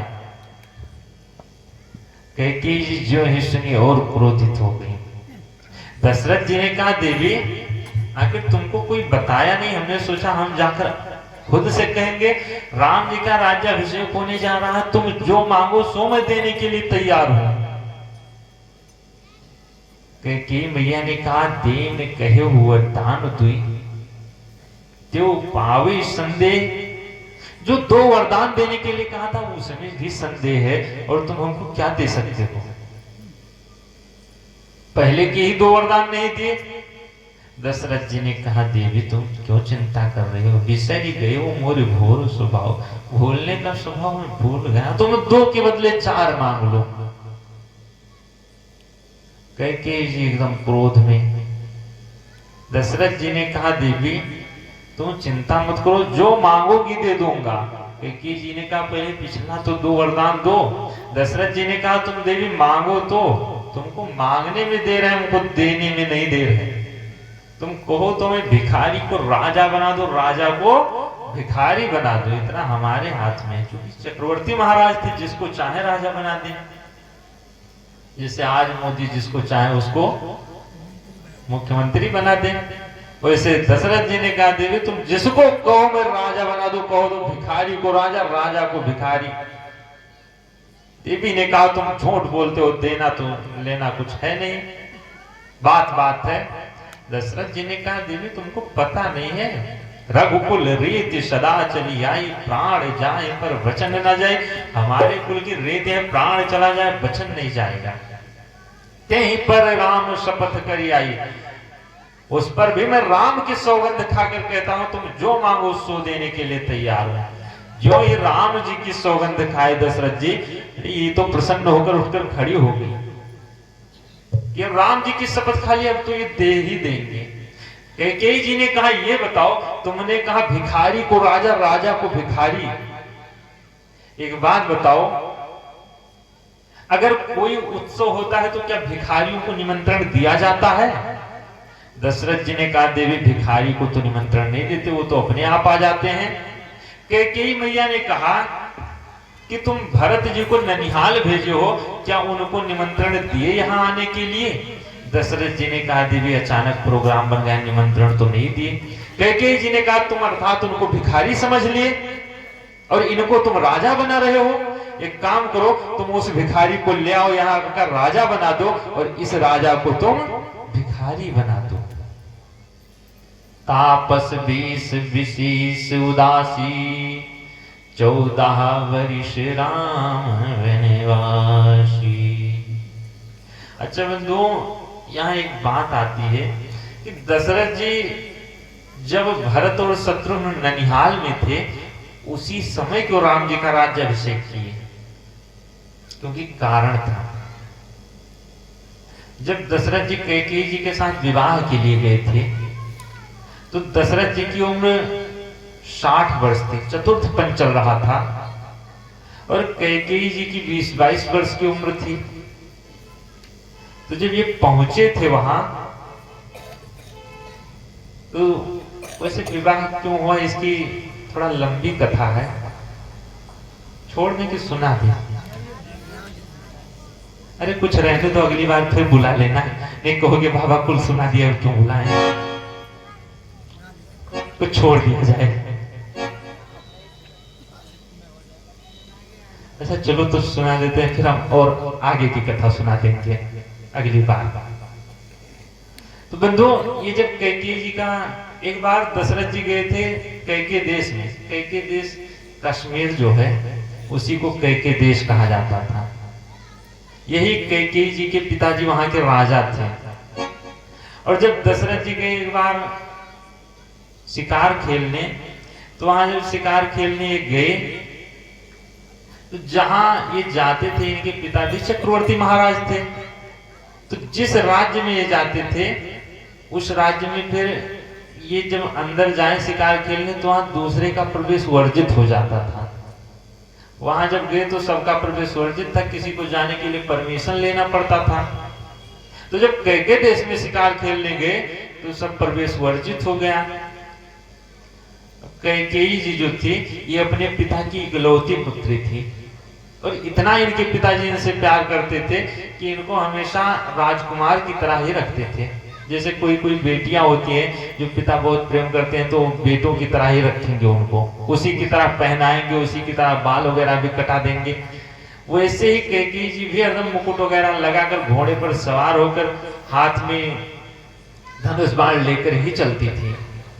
दशरथ जी जब शिकार खेलने जंगल में गए तो कैकेयी जी परमिशन लेकर चली गई जंगल में, और वहां दशरथ जी देखे कि एक हिरण और हिरनी प्रणय लीला कर रहे थे, खेल रहे थे। उसी समय दशरथ जी जो ही अपना बाण ताने, कैकेयी जी ने देखा, तो जब दशरथ जी का बाण छूटा तो कैकेयी जी अपना धनुष उठाकर और उनके बाण को निस्तेज कर दिया।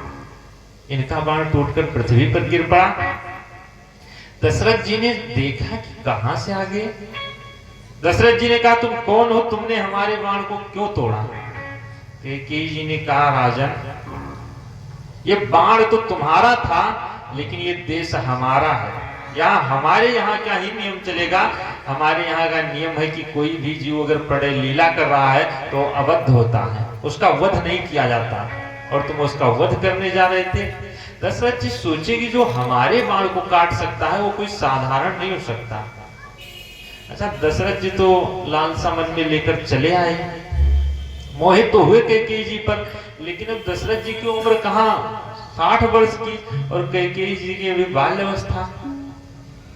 दशरथ जी जब चले आए तो कैकेयी जी को बंधु बड़ा ज्ञान था, ये बहुत बड़ी वैद्य भी थी, इनको भौगोलिक ज्ञान भी बहुत था, ऐतिहासिक ज्ञान भी बहुत था, और ये बहुत बड़ी धनुर्विद्या भी सीखी थी।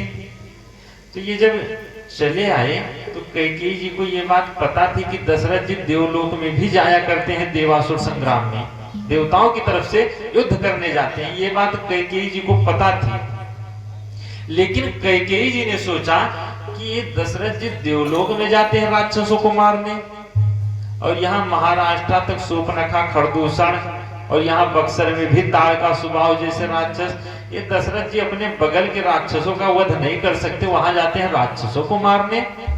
कैकेयी जी ने सोचा कि हम अगर विवाह करेंगे तो ऐसे पति के साथ करेंगे जो यहाँ पृथ्वी लोक के राक्षसों का भी वध कर दे, और अगर हमारा पति नहीं कर सकता तो मैं ऐसा पुत्र उत्पन्न करूंगी कि जो इस पृथ्वी को राक्षसों से विहीन कर दे। और जब कैकेयी जी का स्वयंवर चल रहा था, उसमें बड़े बड़े राजा बैठे हुए थे। दशरथ जी को पता चला, दशरथ जी भी चले गए स्वयंवर में। वैसे दशरथ जी को तो उम्मीद नहीं थी कि हमारा वर्ण करेंगे, क्योंकि बुढ़ापा आ गया था। लेकिन जब कैकेयी जी देखी दशरथ जी को तो बंदो जयमाल ले गई और दशरथ जी के गले में डाल दी। ज्यों ही डाली, इनके पिता ने कहा, अरे देवी कम से कम उम्र का तो ख्याल करना चाहिए। कैकेयी जी ने कहा, सब कुछ हम सोच समझ कर किए हैं। इनके पिता ने दशरथ जी से कहा, महाराज हम अपनी बिटिया का विवाह तो आपके साथ कर दे रहे हैं, लेकिन एक वचन दो हमको, एक वादा करो। दशरथ जी ने कहा, बताओ महाराज। बोले, अगर हमारे बेटी के गर्भ से कोई पुत्र उत्पन्न होगा तो आपका उत्तराधिकारी हमारी बिटिया का ही पुत्र होगा। दशरथ जी ने वचन दे दिया था, क्योंकि तब कौशल्या और कैकेयी के भी पुत्र नहीं थे। दशरथ जी ने सोचा किसी के है नहीं, इन्हीं के ही बेटे को राजा बना देंगे। और वहां से जब वचन दिए थे तो बंधुओं, जब कभी चारों भाई खेला करते थे तो सब खेलते देखते तो सब बड़े प्रसन्न होते हैं।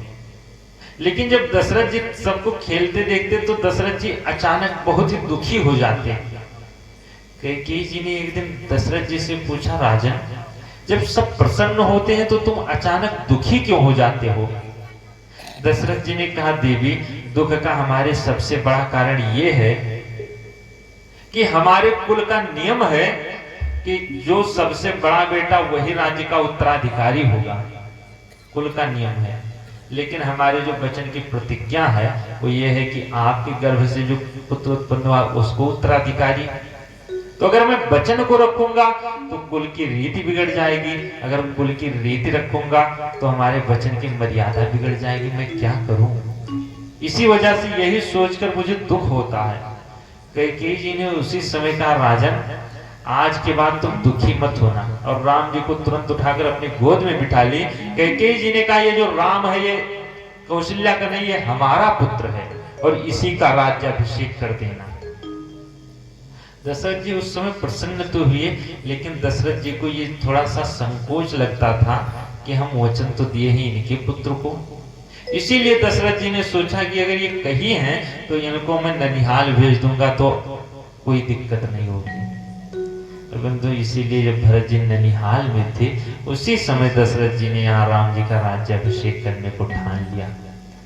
कैकेयी जी जो ही तो वरदान मांगी, सुनहु प्राण प्रिय भावत जी का, सुनो प्राण प्रिय भावत जी का, देहो एक वर धर कन्हे टीका, देहो एक वर धर कन्हे टीका, मांगहु दूसरे वर कर जोरी, मांगहु दूसरे वर कर जोरी, पुरवहु नाथ मनोरथ मोरी, पुरवहु नाथ मनोरथ मोरे, तापस वेश विशेष उदासी, तापस वेश विशेष उदासी, 14 वर्ष राम वनवासी, 14 वर्ष राम वनवासी। कैकेयी जी ने कहा, सुनो प्राण प्रिय भावत जी का दी हुई कि वर भरत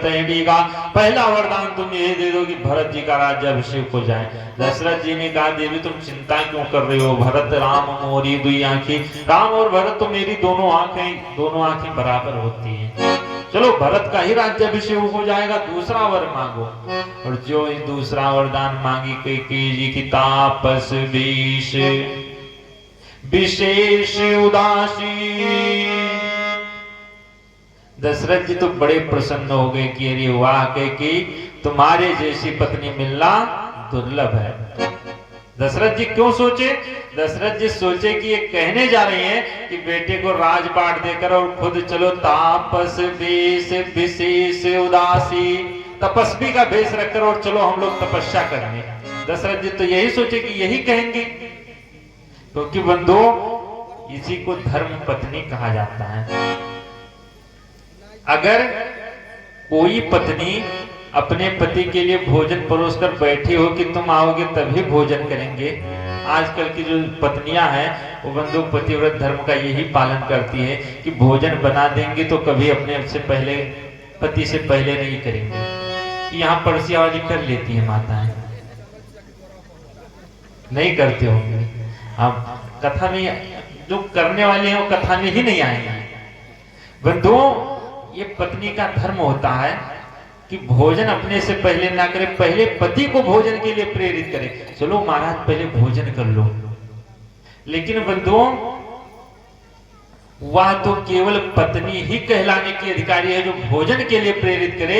लेकिन जो पत्नी अपने पति को भजन के लिए प्रेरित कर दे वह पत्नी नहीं, वह धर्म पत्नी कहने की अधिकारी हो जाया करती है। बोली इस राघव सरकार की। और यहाँ जो ही दशरथ जी ने सुना तापस वेश विशेष उदासी, आधा शब्द सुने दशरथ जी प्रसन्न हुए। लेकिन जो ही अगली पंक्ति सुनी कि 14 वर्ष राम वनवासी, दशरथ जी पछाड़ खाकर गिर पड़े। रे देवी, ऐसा मजाक अच्छा नहीं लगता। कैकेयी जी ने कहा हमको पता था तुम हमारी बात को मजाक में टालोगे। दशरथ जी ने कहा देवी, अगर राम जी चले जाएंगे तो हमारा जीवन नहीं रहेगा। जीवन मोर राम बिन नाही। कैकेयी जी ने कहा अगर राम जी वन को चले जाएंगे तो तुम्हारा जीवन नहीं रहेगा, हमको कलंक लगेगा। लेकिन अगर राम जी वन को नहीं गए तो हमारा मरण और तुमको कलंक लगेगा। अगर राम जी वन को गए तो तुम्हारा मरण होगा, हमको कलंक लगेगा, हम घर में बैठकर कलंक सह लेंगे। लेकिन अगर राम जी वन को नहीं गए तो हमारा मरण तुमको कलंक लगेगा, तुम बाहर मुंह नहीं दिखा पाओगे। दशरथ जी समझ गए ये अब हमारा प्राण ही लेना चाहती है। दशरथ जी ने कहा देवी, ये तुम नहीं कह रही हो, काल कहावत मोर, ये हमारा काल है जो तुम्हारे मुख से कहलवा रहा है। लेकिन एक बात याद रखो, राम जी तो वन को चले जाएंगे और भरत जी वहां से आएंगे, भरत कभी राजगद्दी पर नहीं बैठेंगे। और ये अयोध्या 14 वर्ष के लिए उजड़ जाएगी। राम जी वहां से 14 वर्ष बाद आएंगे, राम जी राजा बनेंगे, सकल भाई करिहे सेवकाई, सारे भाई राम की सेवा करेंगे। अयोध्या जैसी की तैसी बस जाएगी। लेकिन इस संसार से 2 चीजें कभी नहीं जा सकती, तोरे कलंक मोरे पछतावा, तोरे कलंक मोरे पछतावा, तोरे कलंक मोरे पछतावा, तोरे कलंक मोरे पछतावा, मोयो न मिटी न जाई है कावा, मोयो न मिटियो न जायो कावा, अब तो ही नीक लागे करू सोई, अब तो नीक लागी कर सोई, लोचन उठ बैठो महु गोही, लोचन उठ बैठ महु मोही। दशरथ जी ने कहा देवी, तोरे कलंक मोर पछतावा, तुम्हारे ऊपर जो कलंक लगेगा और हमारा जो पछतावा होगा ये मोयो हो न मिटी, मरने के बाद भी कभी मिटने वाला नहीं। अच्छा बंधु, आज भी संसार में यही होता है। लोग अपनी बिटिया का नाम कौशल्या रख देंगे, सुमित्रा रख देंगे, लेकिन कैकेयी कोई नहीं रखता, क्योंकि कैकेयी जी के नाम पर ही कलंक लग गया। अच्छा, कलंक लगने का एक कारण और भी था क्या था, एक संत का श्राप भी मिला था कैकेयी जी को। कैकेयी जी जब बचपन में थी, बचपन अवस्था थी कैकेयी जी का, तो एक बगीचे में खेलते खेलते चली गई। तो वहां एक संत, भगवान युवा अवस्था के संत थे, वो अपना लेटे थे पेड़ में, पेड़ की छांव में सो रहे थे।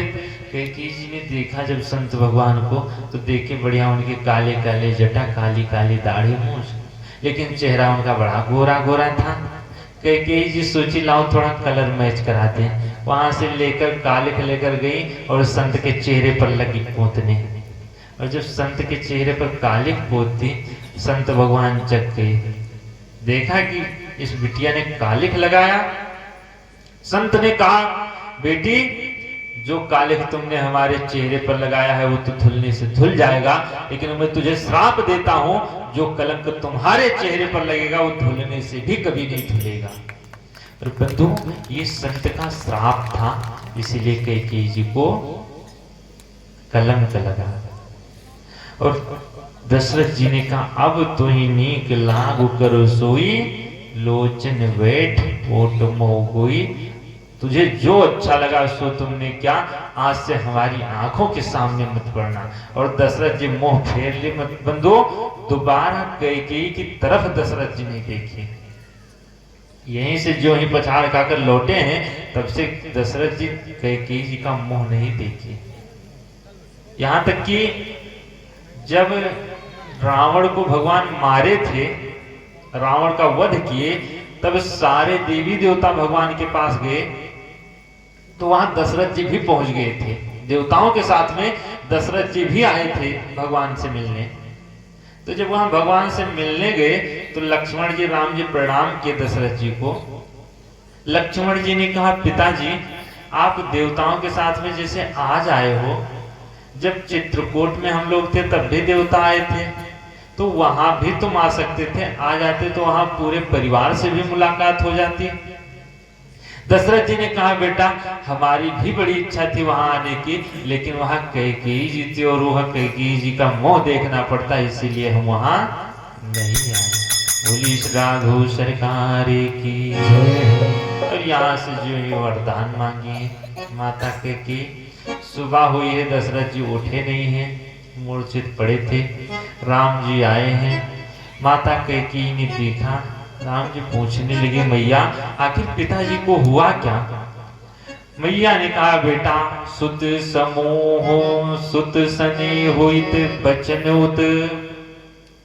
उधर तो पुत्र का मोह और इधर बचन की प्रतिज्ञा। संकट परियो नरेश, उसी संकट में राजन पड़े हुए हैं।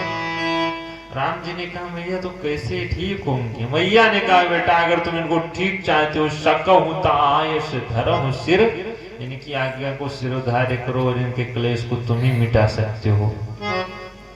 राम जी ने कहा, मैया सुन जननी सोई सोते बड़ी भागी। सुन जननी सोई सोते बड़े भागी।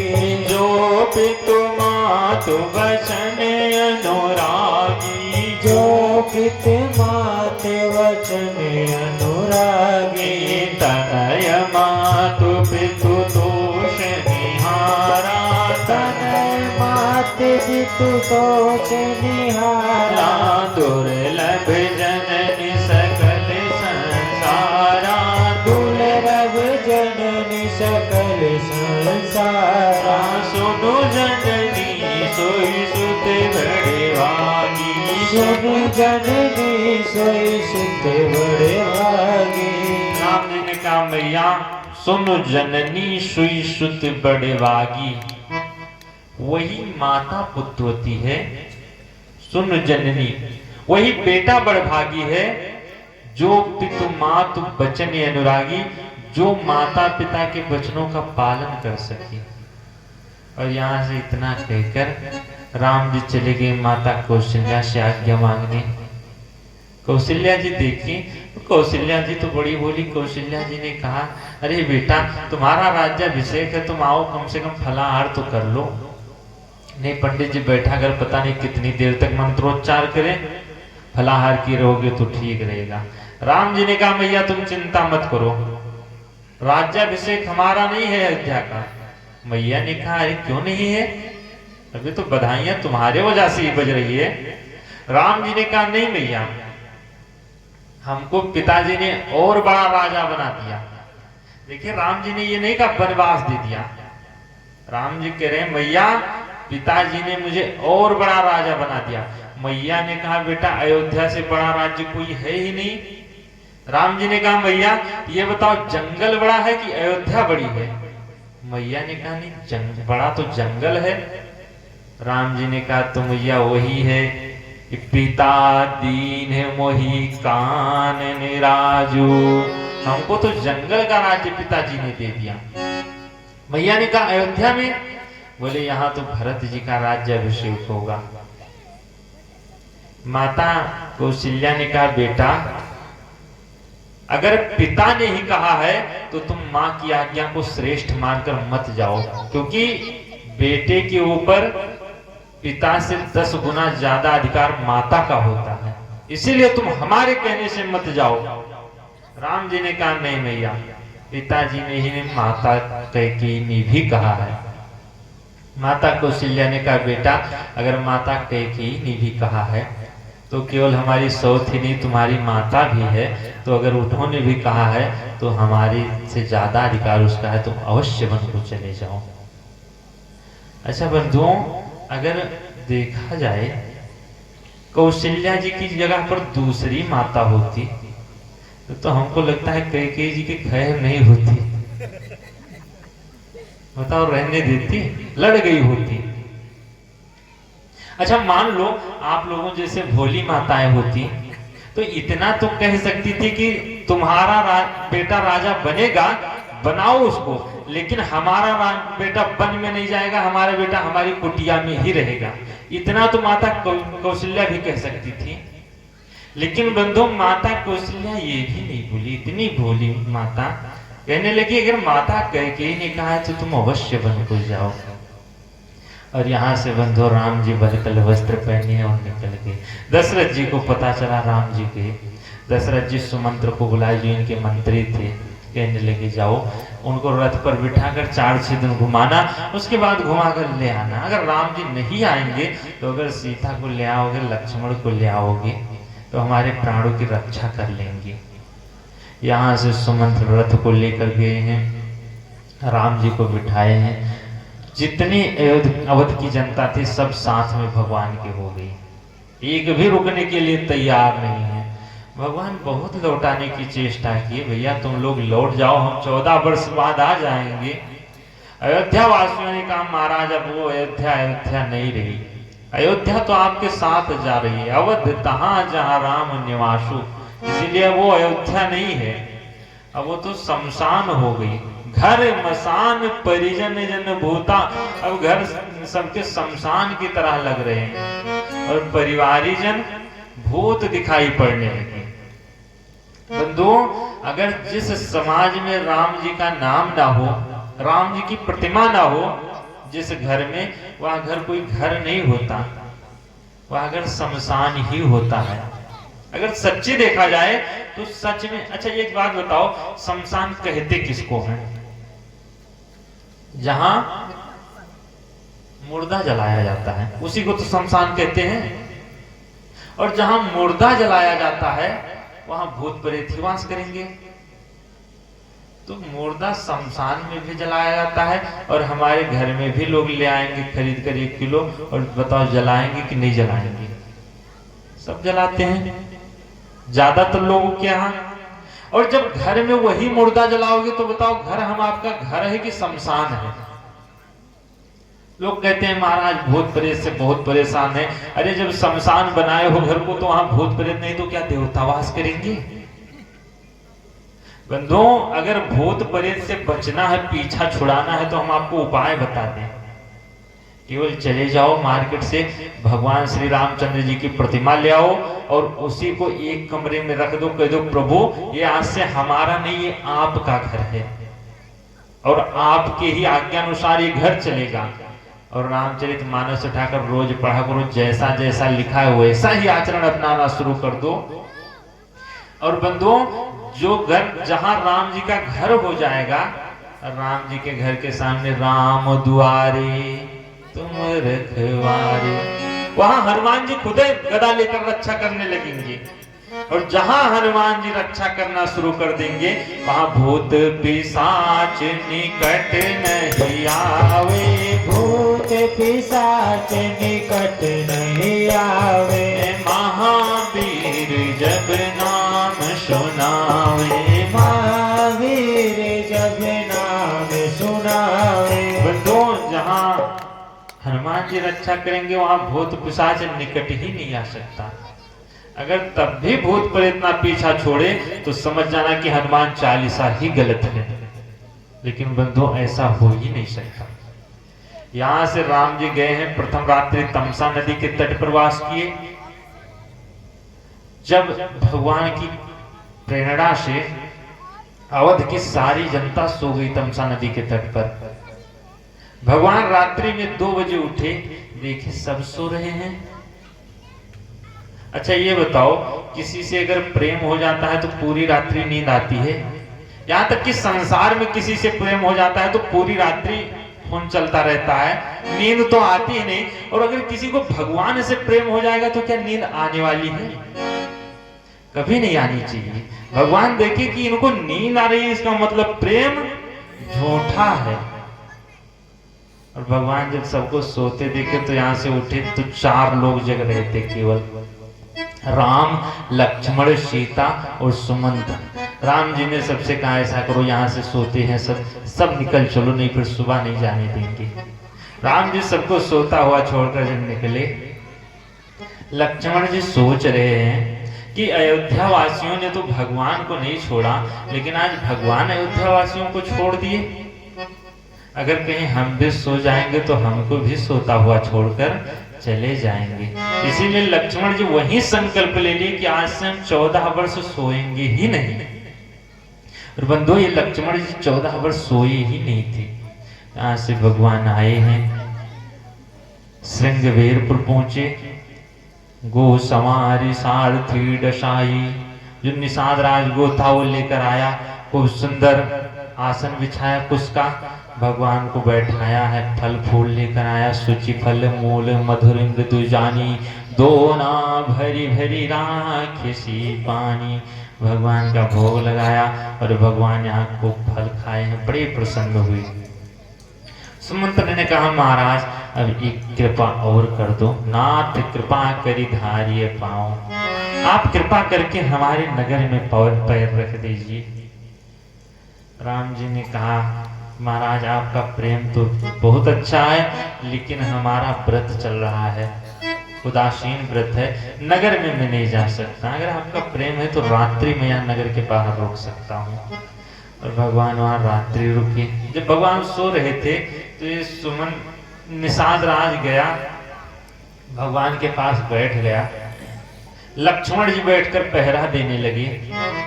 सुमन निषाद राज जब देखा कि भगवान आज उसकी चटाई पर सो रहे हैं तो निषाद राज रोने लगा देखकर। लक्ष्मण जिसने कहा दुखी क्यों हो? निषाद राज ने कहा महाराज यही सोचकर दुख होता है कि ये कैकेयी माता जो आपकी है, कैकेयी नंदन मंदमती, वो कितनी मंद बुद्धि की रही होंगी, कठिन कुटिल पनिकीन कितनी कुटिल हैं कि आज यही रघुनंदन जानकी सुख अवसर दुख दीन।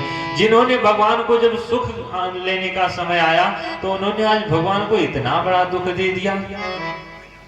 लक्ष्मण जी ने कहा महाराज कैकेयी माता को दुख, कैकेयी माता को दोष क्यों देते हो? काहू न को सुख दुख कर दाता, काहू न को सुख दुख दाता, निज कृत कर्म भोग सब भ्राता, निज कृत कर्म भोग सब भ्राता। लक्ष्मण जी समझाए कि बेटा यहाँ संसार में कोई सुख दुख देने वाला नहीं, काहू न को सुख दुख करे दाता, कोई किसी को सुख दुख देता नहीं। सब लोग अपना अपना निज कृत कर्म भोग सब भ्राता, जितने लोग संसार में आए हैं अपने अपने कर्मों का ही फल भोग रहे हैं। कोई कह रहा है महाराज हम पुत्र से बहुत दुखी हैं, कोई कह रहा है महाराज हम बाप से बहुत दुखी हैं, कोई कह रहा है पति से बहुत दुखी हैं, कोई कह रहा है पत्नी से बहुत दुखी हैं। बंधु सब दूसरे पर ही दोष देते हैं। कोई कह रहा है पड़ोसी से दुखी हैं, लेकिन बंधु कोई किसी से नहीं दुखी है। सब अपने अपने कर्मों का ही फल पाते हैं। एक बार एक आदमी था तो जा रहा था बगीचे में, तो देखा बड़ा सुंदर सुंदर आम लटका था। अच्छा, वो आदमी देखा तो आंखों ने, आंख से जब देखा, अब आंखें जा तो सकती नहीं कि जाएंगे, जाएगा कौन? पैर गया। अब जब पैर पहुंचा वहां तो पैर तोड़ तो सकता नहीं, आंख तोड़ेगा हाथ, और जब हाथ तोड़ा तो हाथ खा भी नहीं सकता। खाएगा कौन? मुंह से खाया, बड़ा आनंद आया। अच्छा, आनंद तो आया, लेकिन उसको रख तो सकता नहीं, रखेगा पेट। मतलब जो देखा वो गया नहीं, जो गया उसने तोड़ा नहीं, और जिसने तोड़ा उसने चखा नहीं, और जिसने चखा उसने रखा भी नहीं। तब तक मालिक पीछे से देखा, दबे पांव डंडे लेकर पहुंचा, पीठ पर 4 डंडे जमाए। बताओ पीठ बेचारी का क्या कसूर, लेना न देना 4 डंडे ऊपर से। पीठ बोली हाय राम, मेरा क्या कसूर था? बताओ, गलती कोई और किया, फल किसी और को मिला। लेकिन बंधुओं थोड़ा सा और आगे बढ़ो। जब डंडे बरसे पीठ पर तो आंसू निकले, क्योंकि देखा इसी में था। बंधुओं जो कर्म करेगा फल अंततः उसी को रोना पड़ेगा, चाहे जितना घूम कर फल मिले, फल उसी को भुगतना है।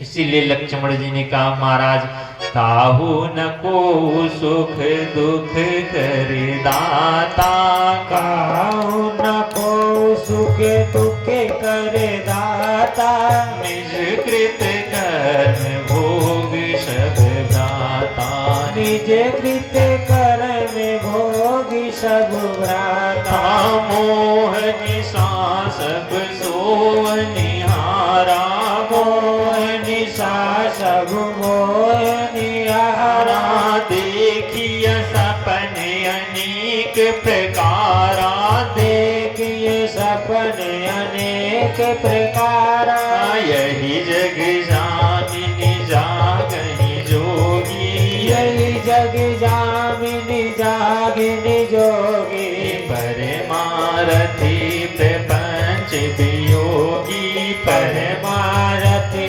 प्रपंच वियोगी, जानिय तब जीव जग जागा, जानियो तब जीव जग जागा, जब सब विषय विलास विरागा, जब सब विषय विलास विरागा, काहू न को सुख दुख करे दाता, काहू न को सुख दुख करे दाता। लक्ष्मण जी समझाए भैया, काहू न को सुख दुख करे दाता, कोई किसी को सुख दुख देने वाला नहीं। इस संसार में सब लोग मोह निशा सब सोव निहारा, देखिए सपने अनेक प्रकारा। जो ये संसार है बंधु, सब मोह रूपी रात्रि में सो रहे हैं। अब जब सो रहे हैं तो ये दिखाई क्या पड़ता है? जैसे रात में जब सब स्वप्न देखते हैं तब जो दिखाई पड़ता है, उसी प्रकार ये भी संसार दिखाई पड़ता है। ये भी स्वप्न की ही भांति है। लोग कहेंगे महाराज इतना दुख मिलता है, ये स्वप्न कैसा? एक बात बता, जब स्वप्न में कोई दुख मिलता है, मान लो अगर सांप काट ले रात में, तो क्या कम दुख होता है? उतना ही दुख होता है जितना कि सच में होता है। सपना सब देखे होंगे, रात में अगर हलवा मिल जाए खाने को तो बताओ कितनी खुशी होती है। जितनी खुशी सच में होती, उतना ही आनंद स्वप्न में भी आता है। तो बंधु, ये भी संसार भी एक स्वप्न की ही भांति है, लेकिन लोग समझ तो पाते नहीं है। इसीलिए सब जब दुख मिलता है तो दुखी हो जाते हैं, और जब सुख मिलता है तब सुखी हो जाते हैं। ठीक उसी प्रकार बंधु जैसे रात में होते हैं, लेकिन रात में जब तक स्वप्न देखो तब तक खूब आनंद आएगा खीर खाने में, हलवा खाने में, लेकिन जो ही आंख खुली वो तुरंत सब मजा खत्म। अगर पत्नी कहीं जगह दी तो अरे कम से कम पूरी कटोरी तो खा लेने देती। बंधुओं, वो स्वप्न आंख खुलते ही सारा मजा बेकार। ठीक इसी प्रकार ये जो स्वप्न है वो स्वप्न आंख खुलते ही बेकार, और ये स्वप्न आंख बंद होते ही सब मामला खत्म। जो कुछ संसार में भोग रहे हो, जो ही आंख बंद होगी सब मामला खत्म हो जाएगा उसी समय। जानिए तब ही जीव जब जागा। एक बार एक जगह कथा हो रही थी, तो एक बाबूजी बैठे हुए थे।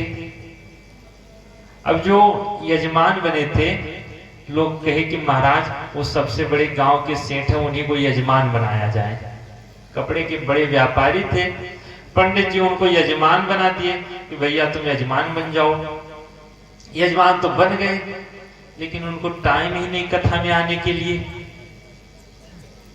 अब लोग जाएं उनसे कहें भैया कम से कम यजमान बने हो, एक दिन तो चले चलो, जैसे हमारे यजमान को टाइम नहीं मिलता है कि गए पानी चलाने, गए जाने दो। हाँ, जैसे हमारे यजमान को टाइम नहीं, ऐसे उनके यजमान को भी टाइम नहीं। अब वो जब यजमान से सब लोग कहने लगे बाबू यजमान बने हो, कम से कम एक दिन कथा में तो चले चलो। बोले चलो चलो आज हम आएंगे कथा में।